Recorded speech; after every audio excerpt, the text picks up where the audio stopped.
বাকনা সীমান্ত বন্ধের দাবিতে বিএসএফকে স্মারকলিপি বিশ্ব হিন্দু পরিষদের। বাংলাদেশে সংখ্যালঘু হিন্দুদের উপর নির্যাতনের প্রতিবাদে রকনা সীমান্ত অবিলম্বে বন্ধের দাবিতে বিএসএফের কাছে স্মারকলিপি জমা দিল বিশ্ব হিন্দু পরিষদ ভিএইচপি এবং বিষয়টি ঊর্ধ্বতন কর্তৃপক্ষের কাছে পৌঁছে দেওয়ার আহ্বান জানিয়েছে।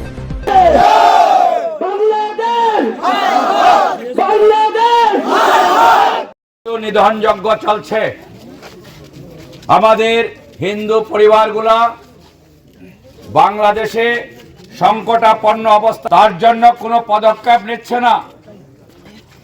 ইতিমধ্যে অনেক হিন্দু ভাইকে মারপিট করে, হিন্দু বোনদের মারপিট করে, গাছে বেঁধে ফাঁসিতে ঝুলিয়ে দেহের মধ্যে আগুন জ্বালিয়ে দিয়েছে। এই সমস্ত ভিডিও আমরা সোশ্যাল মিডিয়ার মধ্যে আমরা দেখেছি।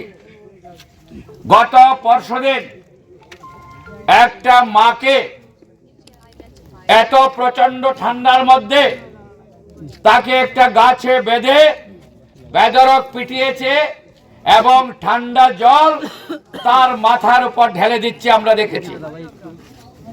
এত বর্বরোচিত আক্রমণ আজকে বাংলাদেশের মধ্যে হচ্ছে, কিন্তু বাংলাদেশ সরকার নীরব দর্শকের ভূমিকা পালন করছে। আমরা তার তীব্র নিন্দা জানাই, তীব্র প্রতিবাদ জানাই।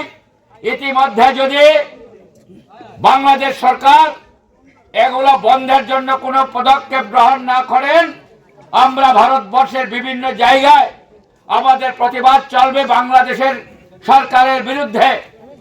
আমরা আন্দোলন তীব্র থেকে তীব্রতর করব। আমরা ভারত সরকারের কাছে আবেদন জানাচ্ছি, ভারত সরকার বাংলাদেশ সরকারের উপর চাপ সৃষ্টি করুক, আমাদের হিন্দুদের রক্ষার জন্য, হিন্দুদের মঠ মন্দির রক্ষার জন্য বাংলাদেশ সরকারকে ভূমিকা নিতে আমাদের ভারতবর্ষের সরকার যেন বাধ্য করে। তার জন্য আজকে আমরা এখানে ইতিমধ্যেই বাংলাদেশ সরকার বন্ধ করতে হবে, নতুবা আমাদের দিক থেকে বাংলাদেশের সঙ্গে সমস্ত ব্যবসা বাণিজ্য যেন বন্ধ করে আমাদের সরকার, সেই দাবি আমরা জানাচ্ছি। আমরা শান্তিপ্রিয়ভাবে এখানে আজকে আমরা এই দীক্ষার মিছিল সংগঠিত করেছি। যারা উপস্থিত হয়েছেন সমস্ত ভাই বোনদের আমি আমার হৃদয়ের অন্তঃস্থল থেকে শ্রদ্ধা, অভিনন্দন এবং নমস্কার জানিয়ে আমার কথা বলা শেষ করছি।